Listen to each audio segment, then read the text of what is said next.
Le président de la République démocratique du Congo, Félix Tshisekedi, a procédé le jeudi 8 mai dernier à la signature des arrêtés portant admission sous statut des agents recrutés au secrétariat général aux personnes vivant avec handicap et autres personnes vulnérables.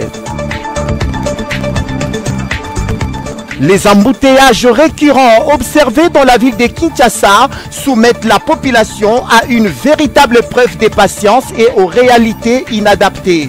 Les Kinois invitent les autorités à s'impliquer face à cette contrainte urbaine. En provenance du Maroc pour la Coupe d'Afrique des Nations, les Léopards lutte de la RDC ont regagné Kinshasa avec au total 17 médailles, dont 4 en or, 2 argent et 11 en bronze. Ils ont été reçus dignement par les ministres des Sports Didier Boudimbo. Mesdames, Mesdemoiselles, Messieurs, les détails dans ce journal présenté par Jonas Mutombo. Voilà, place à la grande édition du journal sur Canal Télévision. Mesdames, Mesdemoiselles et Messieurs, bonsoir. Ce journal s'ouvre par cette nouvelle. Pour garantir un avenir économique durable, une délégation du Fonds monétaire international a échangé avec le président du Sénat, Jean-Michel Samalou Kondé, sur les réformes et les redressements du budget 2025 et la première revue du programme économique. Mariam Bongo nous en dit plus. À la fin de cette séance de travail, le chef de la mission pour la République démocratique du Congo et porte-parole de la délégation, Calix Aokoposi, s'est confié à la presse et a affirmé que nous sommes ici dans le cadre de la première revue du programme économique et financier qui a été du Fonds monétaire international approuvé en janvier en faveur de la RDC. Donc, dans ce cadre, nous avons souhaité rencontrer le président du Sénat pour faire le point avec lui de l'évolution des réformes et aussi discuter du budget de 2025. Comme vous le savez, il y a beaucoup de changements depuis que le budget initial a été approuvé. Donc le gouvernement est à pied d'œuvre pour présenter une loi de finances rectificative. Donc nous avons parlé avec le président des défis, en particulier de cette loi de finances rectificative, de voir quel est l'impact de la crise sur le budget, quels sont les efforts qui seront faits pour améliorer les recettes et également une repriorisation des dépenses. C'est sur cet ensemble que nous avons échangé avec lui pour avoir ses avis et aussi partager nos perspectives. Il faut noter aussi, à titre informel, la coopération étroite entre le Sénat et les institutions internationales pour faire face aux défis économiques, sans oublier les préoccupations relatives aux dérives des finances publiques sur la nécessité d'une bonne gouvernance solide pour garantir un avenir économique durable. Le soutien du FMI aux réformes en cours démontre son assistance technique et son appui à la République démocratique du Congo. Prenons la direction de la Chambre basse du Parlement. À la plénière du jeudi 8 mai 2025 à l'Assemblée nationale a été consacrée aux travaux de contrôle parlementaire à travers le traitement des 2 questions orales avec débat adressées aux 2 membres du gouvernement assouminois. Il s'agit du ministre de la Santé, le Dr Roger Samuel Kamba, et le ministre de l'Urbanisme et Habitat, Crispin Mbadou. Non, Mimbenza Assine, les commentaires. Chose promise, chose faite. La plénière du jeudi 8 mai 2025 a été consacrée aux travaux de contrôle parlementaire à travers le traitement de 2 questions orales avec débat adressées à 2 membres du gouvernement, le ministre de la Santé publique, Hygiène et Prévoyance sociale, le Dr Samuel Roger Kamba, et le ministre de l'Urbanisme et Habitat, Crispin Mbadou Panzou. Avec ces débuts de contrôle parlementaire, les députés nationaux attendent de respecter au pied de la lettre l'esprit de l'article 100 alinéa 2 de la Constitution de la RDC qui reconnaît aux parlementaires le pouvoir de non seulement voter le loi mais aussi celui de contrôler le gouvernement, les entreprises publiques ainsi que les établissements et le service public. Avant de débuter les contrôles parlementaires, au cours de cette séance plénière, 8 projets de loi de ratification dont 7 portés simultanément par le ministre de Finances et celui de la formation professionnelle, la ministre de la Culture, Arts et Patrimoine. Ces projets de loi ont été examinés puis votés par le représentant national s'agissant de l'ordonnance loi portée par le ministre de Ressources hydrauliques et ont suscité un débat. Ça a été envoyé en commission pour un examen approfondi. Dans sa réponse, le ministre de la Santé publique, Hygiène et Prévoyance sociale a affirmé que cette politique de la gratuité de la maternité est une nécessité pour notre pays et cette nécessité peut être résolue dans nos structures de soins. Avant n'est pas égal après, car en 15 mois au total, modèle de Banque mondiale, le gouvernement nous a pris en charge 2,031 586 millions de mamans, a-t-il précisé, des révélations qui, en croire les élus nationaux, ne correspondent nullement avec la réalité sur terrain qui reste déplorable et insoutenable. Restons toujours à l'Assemblée nationale. Le ministre des Finances, Doudou Fambali Koundé Libotaï, a présenté devant l'Assemblée nationale 3 ordonnances loi et un projet de loi stratégique. Tous ont été adoptés par les députés nationaux au cours de la plénière de ce jeudi 8 mai 2025. Gilles Boulembi nous donne les détails. Parmi les tests validés, 2 ordonnances loi concernent le programme Prédire, un ambitieux projet d'infrastructure hydraulique entre la RDC et la République centrafricaine. Objectif, accès à l'eau potable pour les populations du nord et sud Ubangi et de la Mongala, conformément aux engagements du président de la République Félix-Antoine Tshisekedi Tshilombo. Le financement de 30 millions de dollars de l'OPEP Fund et 16,6 millions du Fonds africain de développement avaient été négociés à l'initiative du ministre des Finances en octobre dernier. Autre test approuvé, une convention de prêt syndiquée de 469 millions de dollars avec un consortium de banques commerciales. Elle vise à régler les créances des sociétés pétrolières consécutives au jet du prix du carburant depuis 2009. Une mesure d'urgence pour éviter toute rupture d'approvisionnement. Enfin, le projet de loi adopté porte sur la modification de la législation contre le blanchiment des capitaux et le financement du terrorisme. Objectif, renforcer l'intégrité du système financier, c'est conformer aux normes internationales du GAFI et sortir de la RDC de la surveillance.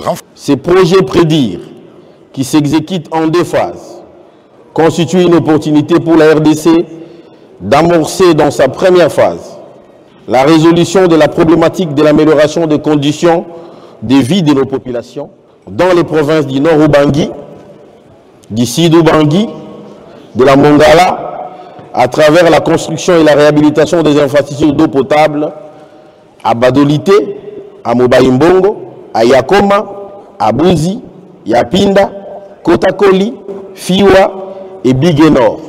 Ces projets devront aussi renforcer la gouvernance des secteurs de l'eau et de l'assainissement, ainsi que les capacités des parties prenantes, notamment la régie des eaux, dans l'amélioration de la gestion de l'eau et des actifs dans les zones concernées. Une étape décisive, selon le ministre Doudou Famba, pour restaurer la confiance des partenaires internationaux et permettre à la RDC de rejoindre pleinement les réseaux Edmond dans les délais requis. Avant d'éclore la page Parlement, retenez qu'en prélude de sa mission de service en Ouganda, le président de l'Assemblée nationale, le professeur Vital Kamerhe, a échangé le jeudi 8 mai avec les caucus de députés nationaux élus de la province de l'Ituri. Suivez. À ses hôtes, le speaker de la Chambre basse du Parlement a fait savoir l'objectif de son déplacement dans la capitale ougandaise. Lequel déplacement s'inscrit, a-t-il rappelé, dans le cadre de la diplomatie parlementaire en faveur de la paix et la sécurité dans la sous-région. Vital Kamerhe a martelé sur une approche inclusive fondée sur le dialogue et la coopération transfrontalière. L'occasion faisant le larron, les élus de l'Ituri ont proposé au président de l'Assemblée nationale l'organisation d'un cadre d'échange entre parlementaires congolais et ougandais afin de renforcer la coopération interparlementaire et d'explorer ensemble des pistes de solutions durables à la crise sécuritaire.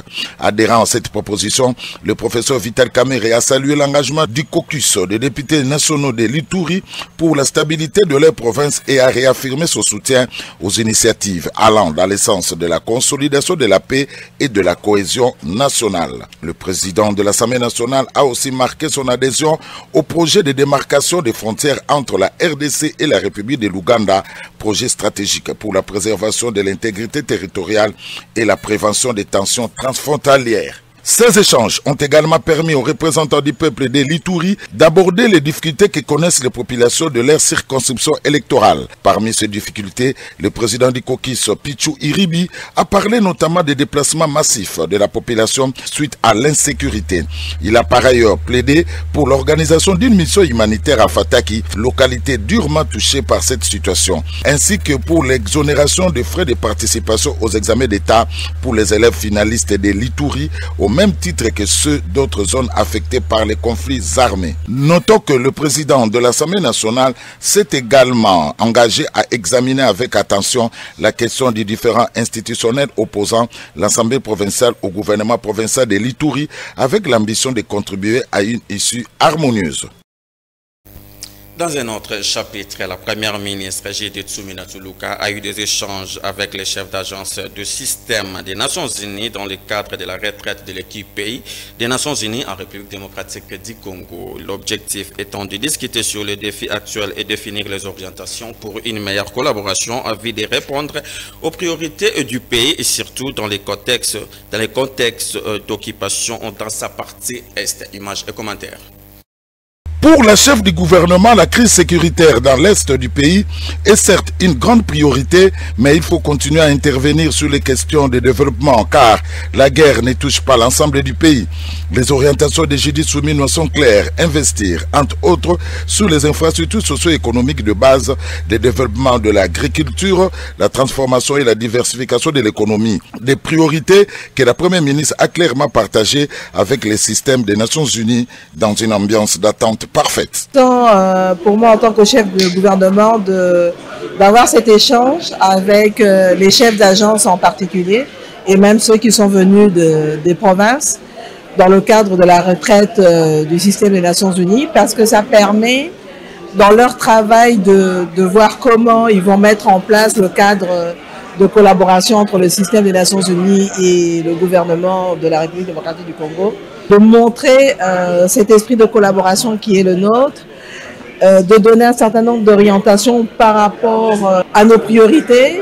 Donc j'ai un peu refait les grandes lignes de notre plan d'action, de notre PNSD, mais maintenant c'est de voir par rapport aussi au contexte actuel qui est le nôtre, avec notamment la guerre à l'Est.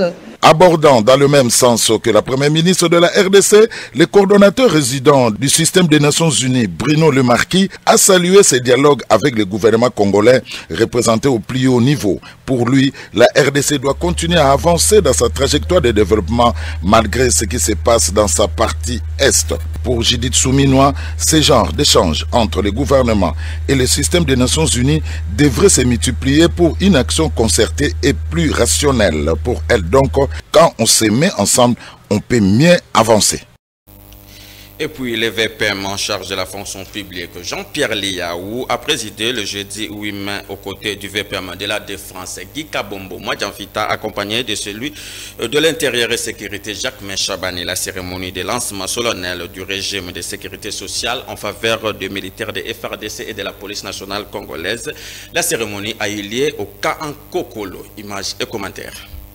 La retraite des militaires et des policiers congolais est désormais assurée. Ces hommes en uniforme sont assujettis au régime contributif de la sécurité sociale à la Caisse nationale de sécurité sociale des agents publics. Pour sceller cet acte qui s'inscrit dans le cadre de l'amélioration de leurs conditions sociales, le vice-premier ministre en charge de la fonction publique Jean-Pierre Liaou a présidé ce jeudi 8 mai 2025 une cérémonie solennelle aux côtés du vice-premier ministre, ministre de la Défense nationale, maître Guy Kabombo Mwadjanfita, accompagné du VPM de l'Intérieur et Sécurité, du représentant du chef d'état-major général ainsi que du commissaire général de la police nationale congolaise à l'état-major au camp lieutenant Kokolo. Cette intégration des hommes en uniforme s'appuie sur la loi 22/031 du 15 juillet 2022 portant régime spécial de sécurité sociale des agents publics de l'État promulguée par le président de la République. Prenant la parole, Jean-Pierre Liaou a expliqué l'importance de cette action du gouvernement qui reste déterminé à renforcer les fondations sociales de ces institutions régaliennes. La République reconnaît enfin, institutionnellement et de façon pérenne, la dignité, la valeur et les droits, oui, les droits à une retraite décente, à celles et ceux qui risquent chaque jour leur vie, oui, leur vie, pour la protéger. Rendant un vibrant hommage au commandant suprême des forces de défense et de sécurité, Félix-Antoine Tshisekedi Tshilombo, pour son implication tous azimuts, le vice-premier ministre de la Défense s'est dit satisfait de la concrétisation de la vision du président de la République. Cette réforme est une avancée majeure qui vient mettre fin à une guerre injuste et sociale longtemps décriée, a laissé entendre le VPM de l'Intérieur Jacquemin Chabani. Pour couronner le tout, quelques insignes de la scène SAP ont été remis aux représentants du chef d'état-major général de FARDC et du commissaire général de la police nationale, marquant ainsi l'intégration officielle. Plusieurs agences de la dite caisse ont été déployées sur toute l'étendue du pays en vue de rendre effective cette réforme qui traduit donc la volonté du chef de l'État de construire un État producteur et social.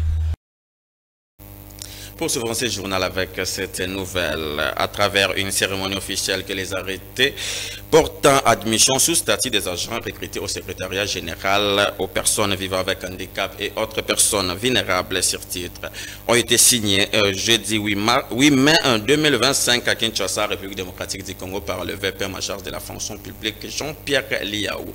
Mario Mbongo nous en dit plus. C'était au cours d'une cérémonie officielle que les arrêtés portant admission sous statut des agents recrutés au secrétariat général aux personnes vivant avec handicap et autres personnes vulnérables PVH APV sur titre ont été signés le jeudi 8 mai 2025. Nous sommes dans la ville province de Kinshasa, en République démocratique du Congo, par le vice-premier ministre de la fonction publique.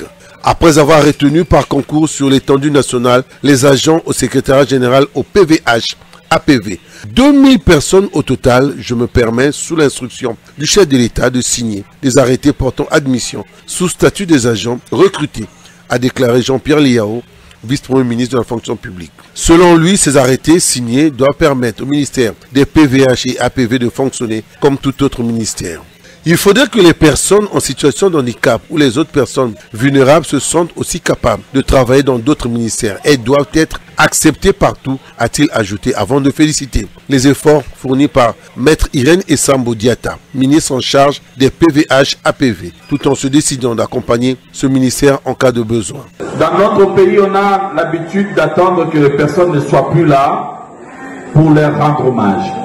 Moi, je préfère dire ici et maintenant que je préfère rendre hommage, un hommage mérité à Madame Irène Essambo. Ouais.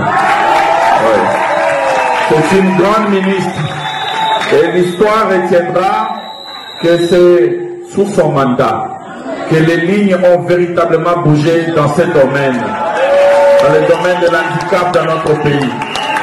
Et je sais qu'elle a encore beaucoup d'autres chantiers et qu'en réalité, le maire est plutôt à venir. Il faut rappeler que la signature de ces arrêtés marque la fin du recrutement des agents et le début du service au sein du secrétariat général dédié aux personnes vivant avec handicap et autres personnes vulnérables de la République démocratique du Congo. La journée internationale de la Croix-Rouge et du Croissant-Rouge a été célébrée le jeudi 8 mai 2025 en République démocratique du Congo. Cette célébration a été patronnée par le ministre de la Santé publique, Hygiène et Prévoyance sociale, le docteur Samuel Roger Kamba, a placé sous le thème du côté de l'humanité. C'était un reportage de Naomi Mbeza. C'est sous le haut patronage de son Excellence Monsieur le ministre de la Santé publique, Hygiène et Prévoyance sociale, le docteur Roger Samuel Kamba, qu'a eu lieu aujourd'hui à Kinshasa la cérémonie célébrant la journée internationale de la Croix-Rouge et du Croissant-Rouge, placée sous les thèmes du côté de l'humanité. Dans son discours, le ministre a exprimé sa gratitude envers la Croix-Rouge qu'il considère comme un pilier essentiel de notre société grâce à son engagement humanitaire. L'humanité est ce que nous distingue du règne animal, nous incitant à tendre la main à autrui, notamment aux plus vulnérables, a-t-il confirmé. Il a également souligné que c'est votre esprit de volontariat qui fait de vous les véritables acteurs de la solidarité et du bien-être dans notre société.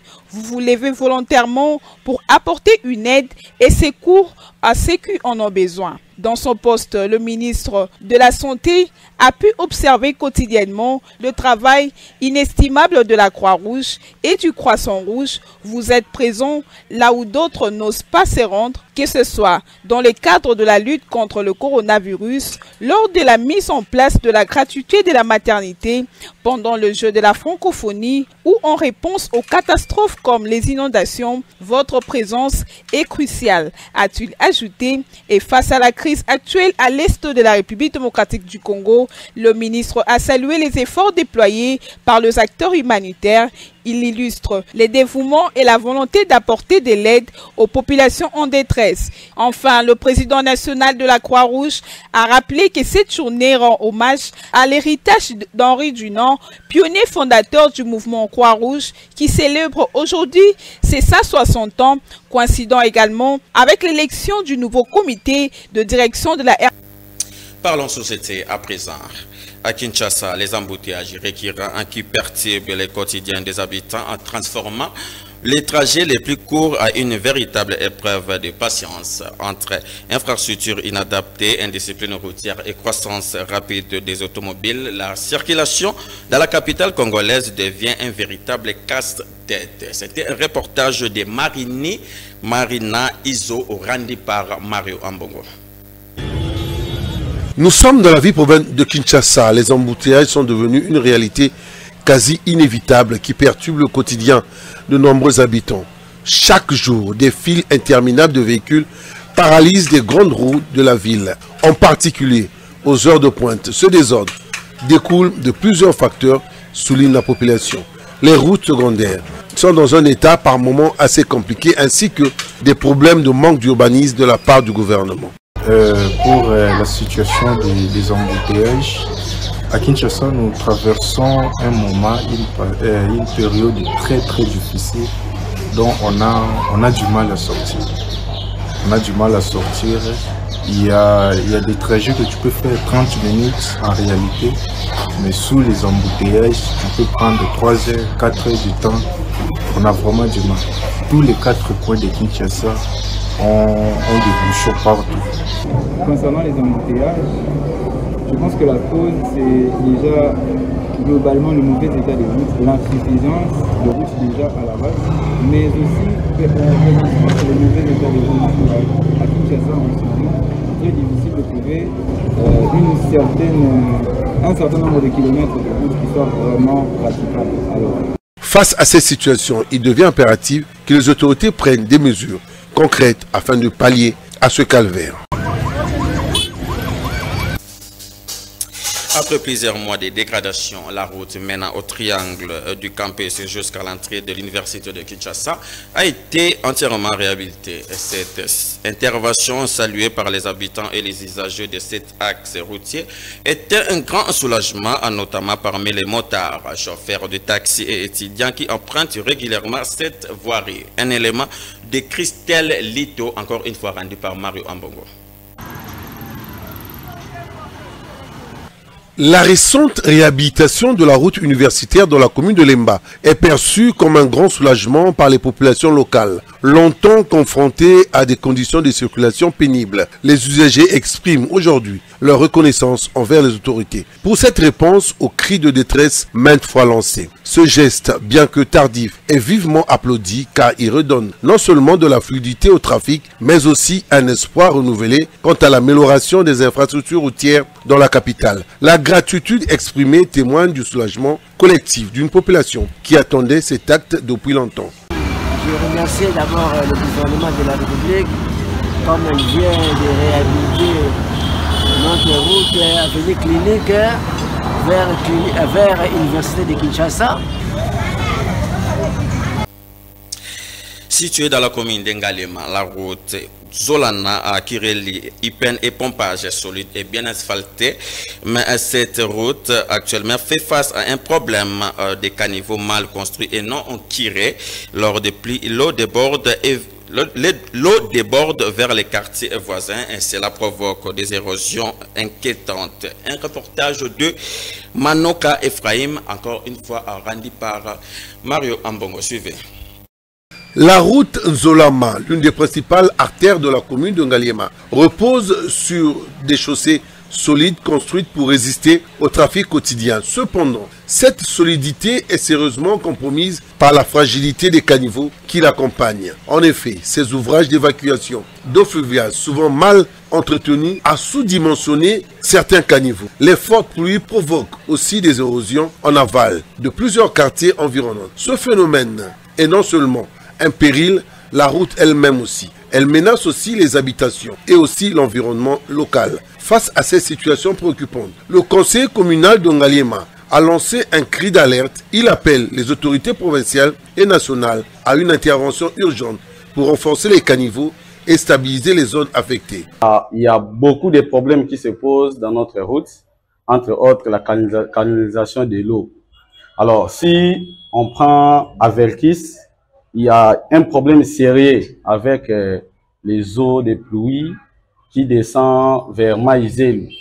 Alors, en bas à côté de Maïzelu, ça cause déjà des problèmes et puis ça crée des érosions. On prend encore à Promobat. À Promobat, ce qu'on appelle des terrasses ne sont pas bien construites. Et puis de l'eau qui coule vers l'école Bassondi crée aussi des érosions. Si on descend en bas, vous allez voir, il y a plusieurs têtes des érosions qui s'annoncent déjà. Alors, cette route qu'on appelle Nzolana n'a pas une longue vie. Et dans les jours à venir, nous allons voir beaucoup des érosions qui vont ramasser.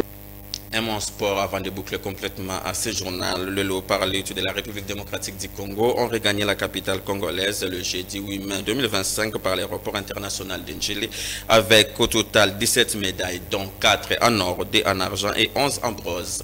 Après les carnavals motorisés dans les rues de Kinshasa, les ambassadeurs congolais ont reçu les hommages dignes de la part du ministre des Sports et Loisirs Didier Eboudimou. Reportage.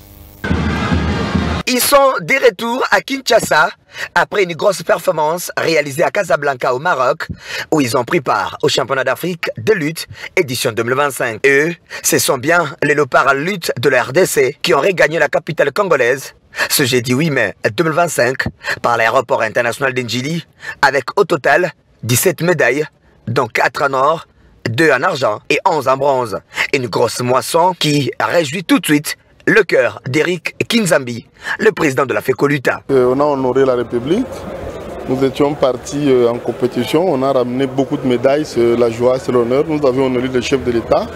On a promis qu'on fera mieux que toutes les années antérieures. C'est ce qu'on a fait. La lutte n'a jamais obtenu une médaille d'or à une compétition africaine. On en a obtenu cette fois 4. Et au total, on a eu 17 médailles. C'est un record. On a battu notre record de 2022 et c'est un plaisir, c'est une joie. Au moins tout le monde peut parler de la lutte au monde. La prouesse réalisée par ces fauves congolais est énorme, d'où ces carnavals dans les grandes artères de Kinshasa. Question d'honorer ce champion. Du boulevard Lumumba, passant par le stade Tata Raphaël, le stade des Martyrs de la Pentecôte, Birmanie, puis la commune des Bumbu. Enfin, le carnaval va atterrir ici, au cabinet du ministre des Sports, où Didier Eboudimou Toubouanga les attendait pour des hommages dignes des ambassadeurs qui ont réussi à honorer le pays de Félix-Antoine Tshisekedi. Vous avez fait flotter notre drapeau en remportant 17 médailles, en qualifiant pour le championnat mondial de la catégorie senior en Croatie 2025 et junior et cadet en Grèce de la même année.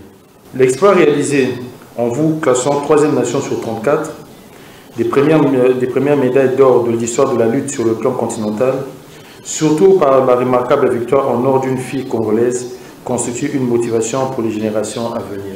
Votre succès est bien plus qu'une simple victoire sportive. Il symbolise la résilience du peuple congolais. Vous avez montré que, même dans l'adversité, nous pouvons nous unir. En football, retenez qu'il était attendu depuis longtemps au sein de l'équipe nationale de la République démocratique du Congo. Aaron Van Bissaka, l'actuel sociétaire de West Ham en Angleterre, fera bien partie des stages de Léopard au mois de juin à Orléans en France. Face à cette nouvelle, la réaction de quelques Quinois amoureux du football s'est traduit en ces termes. Un élément de Mylène Kavira. Van Bissaka est un joueur qui évolue à Manchester United en Angleterre et bon, s'il venait accepter l'offre de jouer la sélection congolaise. Ça serait quelque chose d'exceptionnel parce que c'est un joueur déjà professionnel. On suppose que sa carrière à Manchester United doit rapporter quelque chose d'exceptionnel, ce qui lui permettra de mettre en œuvre son professionnalisme au sein de la grande sélection. On suppose qu'il y aura un plus au sein de notre sélection. C'est un joueur qui donne de son mieux. Nous sommes très contents pour l'arrivée de Wan-Bissaka à l'équipe nationale. Vu qu'on lui attendait il y a un bon moment, et maintenant là, il a accepté de venir jouer pour la RDC. Il a accepté de venir mouiller le maillot pour notre pays. Et nous sommes très contents pour son arrivée à l'équipe nationale. Et puis nous sollicitons aussi les autres qui sont ailleurs et qui veulent aussi venir comme Wan-Bissaka pour participer à l'équipe nationale, qu'ils viennent pour que nous puissions former une meilleure équipe nationale, pour que nous puissions former les léopards forts, les léopards toujours puissants. Merci beaucoup Wan-Bissaka pour ton arrivée à l'équipe nationale. J'espère bien qu'il va donner le meilleur de soi. Nous sommes arrivés à la fin de ce journal, mais bien avant de nous séparer, rappel des principaux titres.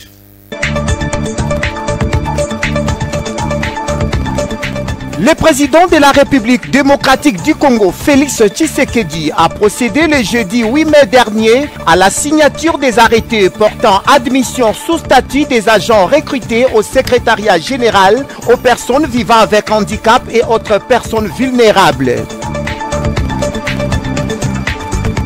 Les embouteillages récurrents observés dans la ville de Kinshasa soumettent la population à une véritable preuve de patience et aux réalités inadaptées. Les Kinois invitent les autorités à s'impliquer face à cette contrainte urbaine. En provenance du Maroc pour la Coupe d'Afrique des Nations, les Léopards lutte de la RDC ont regagné Kinshasa avec au total 17 médailles, dont 4 en or, 2 argent et 11 en bronze. Ils ont été reçus dignement par le ministre des Sports, Didier Boudimbo.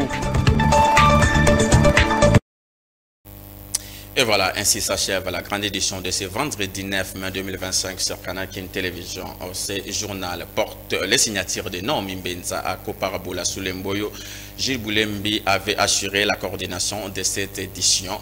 Je vous retrouve la semaine prochaine. Merci de rester fidèle au programme de Canal King Télévision. Bonne soirée à tous et à tous. Au revoir.